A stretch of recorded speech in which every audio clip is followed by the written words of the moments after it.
할렐루야. 네, 오늘도 주님 안에서 평안하시고 성령 충만하시기를 주님의 이름으로 축복을 드립니다. 우리 손잡는 교회 이 예배당으로 들어온 지가 이제 6개월이 다 되어 갑니다. 오늘 9월 8일인데 6일만 있으면 딱 6개월이 되는 거예요. 굉장히 시간이 빠른 것 같아요. 요즘 같은 시대에 제 주변 분이나 또 교회를 개척하려고 준비 중인 목사님들이 예배당 자리를 알아보고 있는데 쉽지 않다라는 얘기를 많이 듣습니다. 코로나 이후에 그 모든 부분들이 다 드러났는데 건물주가 다른 업종들은 들어와도 교회는 절대 안 된다라는 말을 많이 들었다고 해요. 그래서 이 예배당 들어오는 것이 쉽지 않는 이야기들을 많이 들었는데 저희 보고도 많이 부럽다 이런 얘기들을 하였습니다. 어떻게 보면 건물주가 들어오지 못하게 하면서 교회 개척이 딜레이가 되기도 하고요. 금전적으로도 굉장히 어렵습니다. 그리고 개척교회에 동참할 만한 사람들이 없다라고 하는 얘기에 충격과 그리고 앞으로 어떻게 해야 되지라는 걱정과 고민을 많이 늘어놓는 이야기를 나눈 적이 있습니다. 그러니 이런 상황 속에서 교회를 개척한다고 하는 사람들 어떻게 이야기를 해주고 어떻게 다가가야 할까요? 교회를 개척한다고 하면 많은 사람들이 대부분 다시 생각해봐. 왜 그 힘든 길을 가려고 하니? 이렇게 말을 하는 사람들이 많고 목사들 중에서도 그런 목사님들을 설득해서 웬만하면 하지 마. 이렇게 말하는 경우들이 많다고 합니다. 혹시 저도 이 길을 간다고 했을 때 여러분들이 말리시지는 않았나 한번 되새겨 보시고 한번 좀 생각해 보셨으면 좋겠어요. 그렇지만 하나님은 이 손잡는 교회를 개척하게 하시는 이유가 분명하게 있다라는 것을 오늘 확신해서 말씀을 드릴 수가 있다라는 거예요. 왜냐하면 이 교회를 개척하게 하셔서 하나님의 손길이 닿지 않는 그곳에 주님의 복음을 전하라고 하나님이 부르셨고 저도 그 중에 한 사람으로 쓰임받는 하나님 나라의 일꾼이라고 말씀해 주셨기 때문입니다.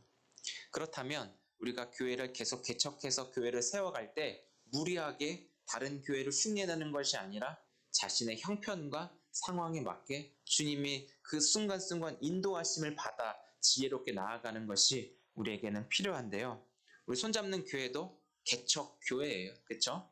근데 언제까지 개척 교회라는 말을 쓸지 모르겠지만 우리 교회를 봤을 땐 전 너무 과분하고 이 교회를 하나님이 왜 주셨을까 늘 질문하면서 나아가지만 그럼에도 불구하고 개척하라고 하셨고 개척하라고 장소도 주신 것은 분명한 하나님의 약속과 사인이 있다라는 것을 이 예배당을 보면서 늘 느끼고 있습니다. 이곳에 하나님이 계시다는 것을 믿고 이곳에 하나님의 숨결이 있다라는 것을 믿고 예배하면서 또 이곳에서 기도하면서 하나님의 살아계심을 전적으로 신뢰하고 믿기 때문에 내일에 대한 불안과 염려보단 내일에 대한 기대와 소망이 하나님으로 인해서 주어졌다라는 것에 참 감사한 마음이 있습니다. 그래서 개척하기로 마음먹은 것은 하나님의 그 말씀에 대한 확신과 저에게 주신 그 약속의 말씀이 오늘까지 인도했고 내일도 이끌어갈 것을 기대하고 있어서 우리 손잡는 교회에 세워지는 이유입니다. 저희는 창세기 12장, 저에게 개인적으로 주신 말씀이 창세기 12장 4절이었어요. 제가 읽어드릴게요. 아브라함이 여호와의 말씀을 따라갔고 롯도 그와 함께 갔으며 아브라함이 하란을 떠날 때 75세였더라. 아브라함이 하나님의 말씀을 따라 자기가 쌓아왔던 모든 재산과 삶의 노후 모든 것을 내려놓고 무엇을 따라갔다고 한번 따라해 보실까요? 말씀. 여호와의 말씀을 따라갔다라고 얘기하고 있어요. 그 얘기는 하나님이 가라 하면 가는 것이고 하나님이 멈춰라 하면 멈추어야 하는 그 말씀과 실제적인 그 동행이 아브라함을 통해서 하나님은 역사하셨다라는 것이죠. 75세라고 하는 그 노년의 시기에 다 포기하고 새로 하나님 나라를 위해 그 말씀을 따라 준비하여 나아가라고 하는 그 아브라함의 모습을 한번 생각해 보세요. 갈대 우르를 떠나 이제 전혀 아무것도 없는 곳으로 나아가야 하는데 오직 무엇만 있다고요? 하나님의 말씀만 가지고 나아가는 그 아브라함을 보면서 우리 손잡는 교회 개척에 모든 과정 속에 아브라함처럼 하나님의 말씀밖에 없지만 그 말씀이 아브라함에게 역사하셨던 것처럼 우리 손잡는 교회 안에도 역사하시는 그 하나님이 기대되기 때문에 오늘도 우리는 예배를 드리고 있습니다. 아브라함은 믿을 만한 구석이 있어서 믿고 나아갔을까요? 믿을 만한 구석이 있으니까 그것을 의지해서 나아갔을까요? 우리가 고백한 대로 여호와의 말씀을 따라 갔다라고 이야기하는 것처럼 아브라함이 믿을 수 있는 유일한 것은 하나님의 말씀이었다라는 것을 우리가 다시 생각해 볼 수 있습니다. 그 말씀이 결국 아브라함을 열국의 아버지, 시대와 공간과 세계를 초월해서 아브라함을 향하여 열국의 아버지 이렇게 불려질 뿐만 아니라 믿음의 조상이라는 타이틀을 하나님이 붙여주셨습니다. 이 말씀이 저에게 주신 말씀이고 우리 손잡는 교회에 주신 말씀임을 받으시기 바랍니다. 목사가 연약하기 때문에 넘어지고 실패하고 좌절하고 쓰러지는 경우들도 분명히 있어요. 또 믿음을 주지 못하는 부족함도 여러분의 눈에 보일 수도 있습니다. 하지만 부족한 목사가 아니라 완전하신 하나님의 그 말씀을 통하여 손잡는 교회, 이 예배당을 주신 하나님도 바라보시고 만약에 이 예배당을 하나님이 안 주셨다라면 저도 아마 힘들었을 것 같아요. 이게 맞나? 그러나 확실한 사인이 바로 이곳이라는 것을 여러분 먼저 좀 생각해 주셨으면 좋겠어요.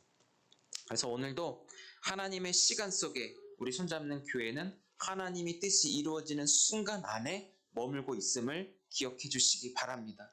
이것이 바로 하나님의 부르심 속에 하나님의 말씀만 믿고 살게 하시는 은혜를 지금 내가 받고 살아간다는 것도 기억해 주시기 바랍니다.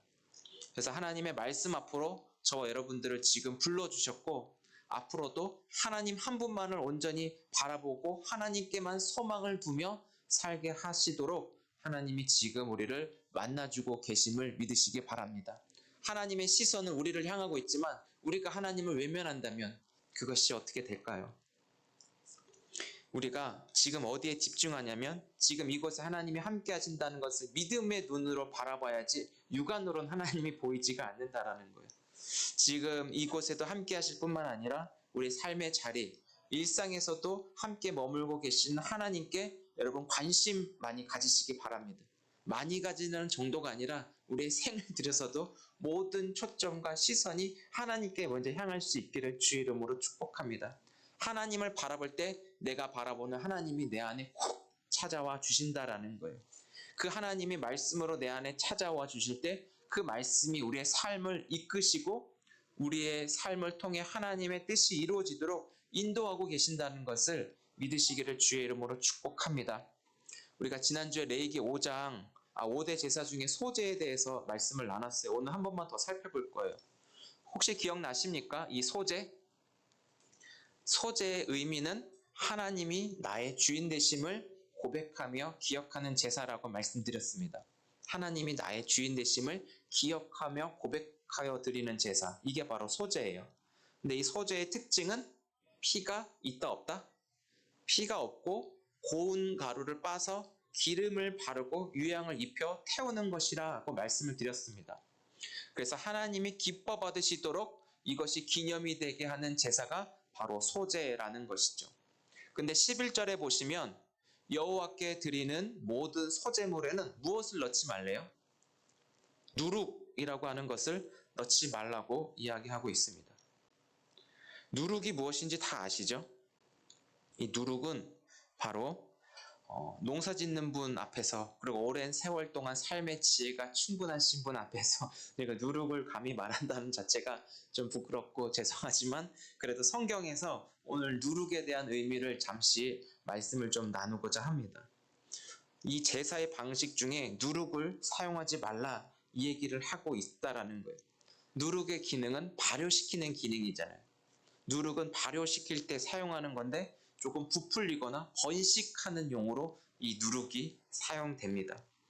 부패하는 쪽으로 향하기 때문에 하나님은 이스라엘 백성들에게 이 소제를 드릴 때 누룩을 넣지 말라고 말씀하고 있어요. 명령이에요, 명령. 누룩을 절대로 사용하지 말아라. 하나님은 제물의 양이나 크기, 가격 이런 것을 보시는 게 아니에요. 형편에 맞게 드리되 정성껏 구별하여 하나님이 받으시도록 준비되어 드린다는 것을 하나님이 받으시는 거죠.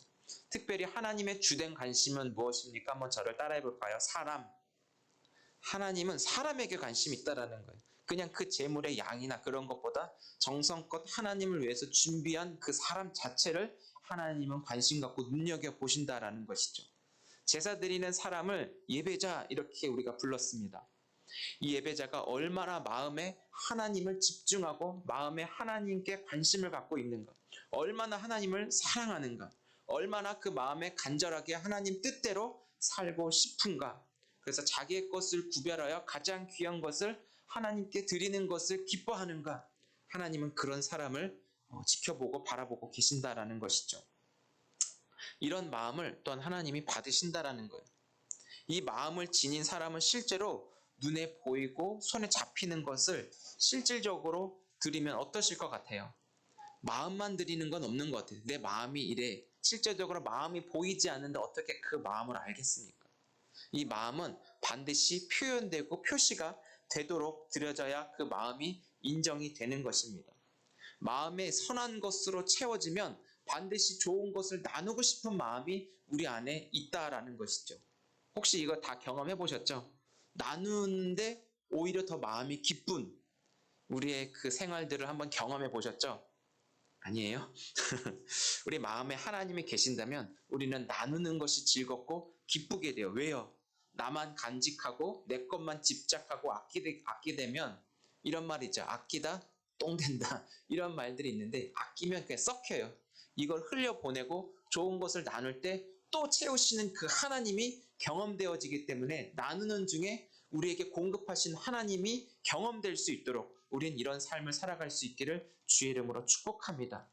하나님께 드리는 것이 부풀리거나 속여서 드리는 것은 드리는 자의 중심이 삐뚤어졌고 잘못되었다는 것을 확인할 수 있어요. 액수의 많고 적음보다 내 형편을 아시는 하나님을 먼저 생각하고 내 중심을 아시는 하나님을 속이지 않고 정성껏 구별하여 하나님이 기쁘게 받으시도록 간절한 마음으로 우리도 이 예배를 드렸으면 좋겠습니다. 우린 예배 시간마다 헌금도 드리는데요. 그 헌금은 어떤 의미죠? 하나님이 내 삶의 진정한 주인 되심을 고백하며 그 물질에 하나님께 마음을 담아 드리는 거예요. 그게 헌금이에요. 제 삶 전체도 하나님이 책임져 주시고 앞으로도 책임져 주실 뿐만 아니라 내가 하나님과 함께 숨쉬고 살아가고 있다라는 감사의 고백을 담아 하나님께 드리는 것도 헌금입니다. 예배 시간에 반드시 드려야 하는 것이죠. 하나님이 나의 구주여 주인 되심을 고백하며 드리는 것도 헌금입니다. 예전에 80년대로 거슬러 올라가면 교회에는 성미라는 것을 드렸어요. 다 해보셨을 것 같은데 성미는 거룩한 쌀이라고 불려지는데 쌀 자체가 거룩한 것이 아니고요. 하나님께 드려지는 것이기 때문에 그게 거룩한 쌀, 성미라고 불려지는 거예요. 그래서 요즘은 성미를 드리는 교회는 거의 없지만 대신 돈으로 구별해서 11조니 감사헌금이니 선교헌금이니 그런 목적을 드려서 하나님께 드리잖아요.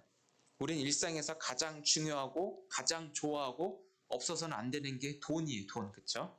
더 나아가서는 이 돈을 어떻게 하나님 자리에 올려놓기도 하지만 우리가 이 돈이냐 하나님이냐 이 갈래에서 어떤 걸 선택해야 하는가 우리는 굉장히 중요한 싸움을 하면서 살아가고 있습니다.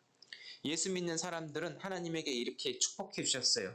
돈을 쫓아서 돈을 노예로 살아가는 것이 아니라 돈을 따라가고 돈을 다스리고 지배하며 정복하는 자로 살게 하나님이 우리를 만드셨다라는 거예요. 하지만 우리는 이것이 잘 안 된다는 것이죠. 이미 죄로 부패한 인간의 마음에 하나님을 거부하고 멀리하는 마음이 아직 남아있기 때문이에요. 은혜를 받았지만 그 옛 마음을 벗어버려야 되는데 거기에서 헤어나지 못한다는 것이죠. 그렇기 때문에 우리가 하나님이 아닌 우상을 따라 돈을 따라 나아가는 경우들이 굉장히 많이 있다라는 거예요. 하나님께서 돈 위에 계셔서 돈을 다스리시고 정복하시고 돈을 주인 되시는데도 불구하고 우리가 하나님과 함께 있으면 그 하나님의 것이 우리의 것으로 필요할 때마다 채워주심을 믿으시기 바랍니다. 그러니 돈에 굴복하거나 엎드리지 말고 지배하고 다스리고 정복하는 자로 우리가 밟고 일어날 수 있는 믿음의 사람이 될 수 있기를 주의 이름으로 축복합니다. 신명기 1장 10절 11절에 보면 이렇게 말씀해요. 제가 읽어드릴게요.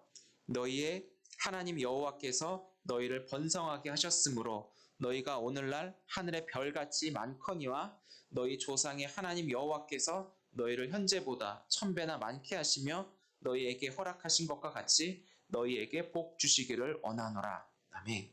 따라해 보실까요? 하나님의 관심은 나에게 있다. 하나님의 관심은 나에게 있는 거예요. 하나님은 복 주시기를 원하시는 분이에요. 멸망하고 자빠져고 쓰러져 있는 그 모습을 보고 하나님 가만히 계신 분 아니에요. 왜요? 우리가 아까도 방금 찬송 불렀잖아요. 하나님 어떤 분? 만복의 근원. 그냥 부르는 게 아니에요. 찬송은. 하나님 어떤 분인가를 되새기면서 부르는데 하나님 만복의 근원 되시는 하나님이에요. 그 하나님이 우리 아버지가 되어주셨다라는 거예요. 하나님이 책임져 주시도록 내가 믿고 내가 어떠한 상황 속에서도 하나님만 바라보고 하나님만 기뻐할 수 있는 것이 바로 우리가 살아가는 삶의 역할인 줄 믿으시기 바랍니다. 그래서 누룩을 넣지 말라고 한 것은 하나님에 대한 이 본질을 망가뜨릴 수 있기 때문에 하나님은 법으로 정하신 거예요.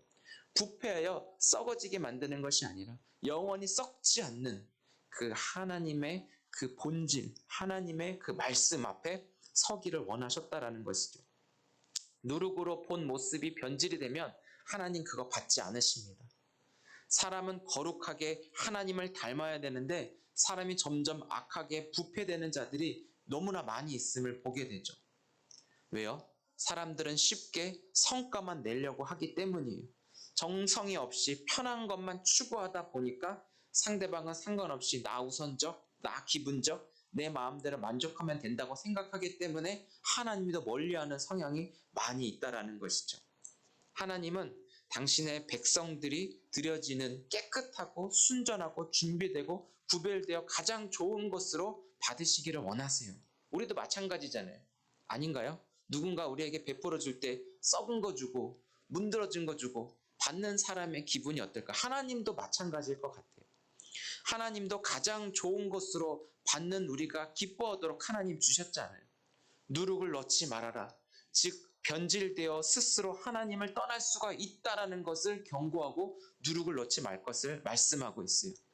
변질이 되면 사람들이 하나님을 떠나고 하나님은 그들을 지켜보지만 어떻게 그와 함께할 수 없다라는 것을 알려주기도 합니다.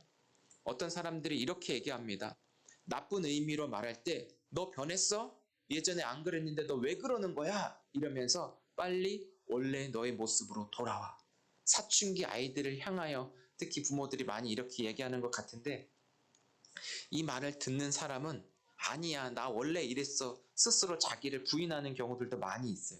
그렇지만 하나님은 다 아시거든요. 그렇다면 누룩이 아니라면 우리는 무엇을 따라 순종해야 할까요? 13절에 보면 내 모든 소재물에는 소금을 치라 내 하나님의 언약의 소금을 내 소재에 빼지 못할지니 내 모든 예물에 소금을 드릴지니라 이 얘기를 하고 있어요. 소금은 그렇다면 어떤 역할입니까? 소금 부패하는 거를 막아주는 역할이 누룩은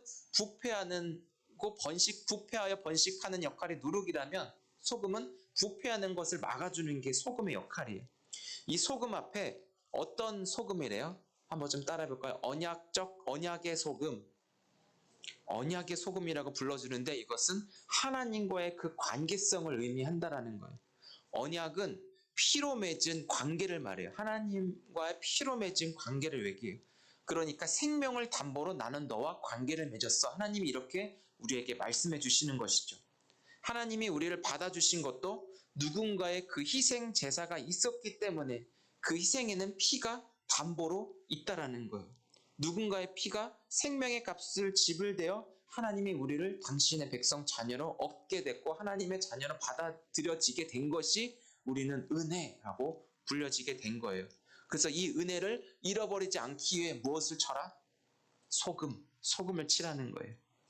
하나님은 이스라엘 백성에게 나는 너의 하나님이 되려고 애굽에서 인도하였으니 내가 거룩한 하나님이니 너희도 거룩한 백성으로 살아가라 이렇게 말씀하시면서 언약적 관계를 맺어주셨습니다. 그래서 언약은 일방이 아니라 쌍방이라는 거예요. 스스로 할 수 있는 게 아니라는 것이죠. 창세기 16장 9절에 보면은 이렇게 나오는데 같이 한번 읽어볼까요? 드디어 오셨네요. 같이 한번 읽어보겠습니다. 시작. 여호와께서 그에게 이르시되 나를 위하여 3년 된 암소와 3년 된 암염소와 3년 된 순양과 산비둘기와 집비둘기 새끼를 가져올지니라. 아멘. 우리가 레위기 1장에 살펴보았던 이 번제에 드려진 동물들이 여기 나오죠. 동물들을 잡아서 하나님과 언약이 체결되는데 창세기 16장 18절은 이렇게 얘기해요. 한번 읽어보죠. 시작. 그날에 여호와께서 아브라함과 더불어 언약을 세워 이르시되 내가 이 땅을 애굽 땅에서부터 큰 강 유브라데까지 내 자손에게 주노니. 언약을 세움 받은 자가 자손이에요. 그래서 언약이라는 것은 하나님의 약속은 변하지 않고 신실하게 지켜진다라고 하는 이 관계적 약속을 의미한다라는 거예요. 그래서 이 예물에 소금을 치되 이 언약의 소금이라고 하는 것은 하나님과 인간 사이에 절대로 이 약속은 깨어지지 않는다. 소금 치는 것을 의미하는 것이죠. 부패되지 않는다. 이 약속은 절대 변하지 않는다. 소금으로 꽝꽝꽝 하는 거예요. 변질되지 않는다는 것을 강조하는 표현이 바로 언약적 소금을 치라 이 얘기를 하고 있어요. 그러니까 주신 은혜에 감사하면서 오직 하나님이 주신 은혜만 공급받아 살아가는 자로 예배하며 나아가기를 하나님이 우리에게 부탁하고 계시는 것입니다. 사랑하는 성도 여러분, 변질은 곧 죽음입니다. 누룩을 넣지 말아라. 이 얘기를 우린 좀 기억해야 돼요. 내가 변질되지 않게 하시려고 하나님은 나 대신 다른 희생 제물을 예배해 놓으셨다라는 거예요. 그 값을 내가 치료하고 내가 당해야 하는 그 희생 제물이 아니라 하나님은 나를 살리시려고 어떻게 다른 희생 제물을 대신해 놓으셨고 신약 끝까지 가다 보면 그게 바로 예수님이라는 것을 우리에게 알려주십니다. 레위기에는 동물들 택하여 그 희생 제물, 더 나아가서는 예수 그리스도를 피 흘려 죽게 하셔서 저 여러분들의 생명을 값주고 사셔서 지금 우리가 숨쉴 뿐만 아니라 영원한 생명으로 하나님 우편에 우리 자리가 예비되어 있음을 믿으시기 바랍니다. 이렇게 우리를 하나님이 자녀 삼으셔서 하나님 곁에 두시는데 하나님 말씀을 먹고 하나님의 형상과 그 모양대로 자라서 우리를 통해 하나님 나라가 드러나도록 우리는 그렇게 살아야 되지 않겠습니까? 내 모습 속에 하나님의 모습이 없어지고 마귀의 모습이 내 삶을 통하여 나타난다면 이것이 바로 변질입니다. 마음은 하나님께 예배한다고 하지만 예배의 대상이신 하나님께 구별하여 드려지는 것이 없다면 그 마음조차 없는 것입니다. 우리는 누룩의 변질로 망가지는 그 교회가 아니라 하나님과 맺은 언약적 관계가 깨어지지 않도록 드려지는 예배의 소금을 칠 수 있기를 주의 이름으로 축복합니다.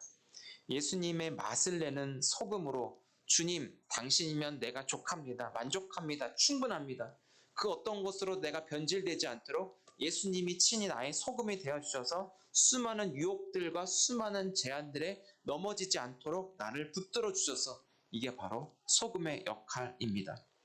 사랑하는 손잡는 교회 가족 여러분, 내가 변질되지 않도록 우리는 날마다 하나님과의 이 관계적 축복을 누리며 하나님과 계속 대화하고 소통하며 하나님이 주신 것들을 날마다 받을 수 있도록 마음을 열어야 합니다. 그게 바로 말씀과 기도로 거룩해지는 그런 삶을 통해 주님을 닮아가는 모습 속에 있다라는 거예요. 그래서 교회는 날마다 말씀 보고 기도하라고 외치는 이유가 거룩하신 하나님의 방법대로 하나님을 닮아가기 위한 유일한 길이 말씀과 기도이기 때문입니다. 그래서 이 말씀과 기도, 데살로니가 전서에도 4장에 보면 나오는데 그 말씀과 그 기도로 거룩해진 하나님의 백성으로 언약적 소금 그 맛을 내며 나를 통해 우리가 있는 그 자리에 하나님 나라가 드러나며 진정한 예배자로 주님이 이 시대 필요로 하는 우리 모두가 될 수 있기를 주의 이름으로 축복합니다.